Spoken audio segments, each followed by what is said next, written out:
Bonjour tout le monde. Aujourd'hui, je vais vous chanter un cover que j'emprunte au grand groupe Maléo. Un message d'encouragement pour nous tous en ce temps de confinement.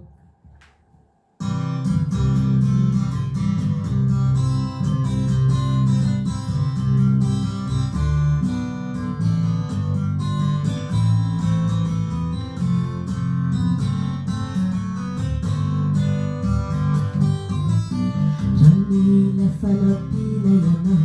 namisy mety atao tsarovy akie vanioany misy namana tena tia miandry fotsiny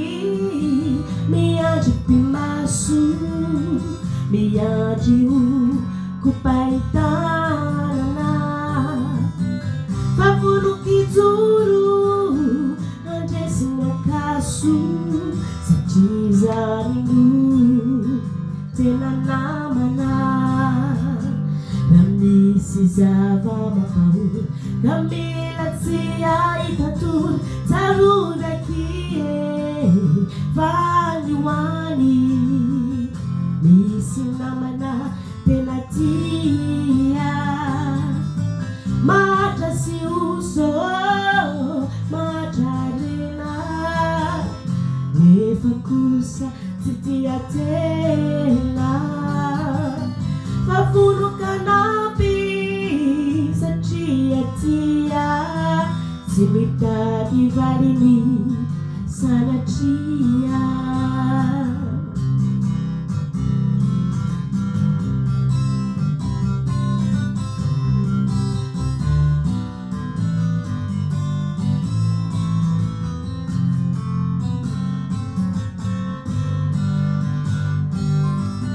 matsiaro irery anao indraindray mamarary ny fatokany iray tsarovy akie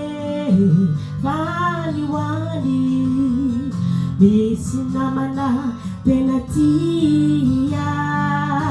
tsy irery anao fa misy matsiaro ka miala elo atsaharo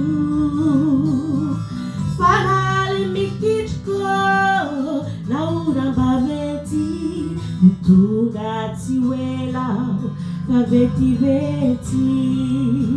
fihavanana tsy horavanitao fa madio sy amiratra foana tsarovy akie vanioany misy namanao hatrany misy namanao hatrany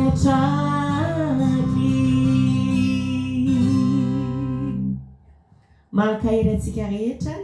courage à tous.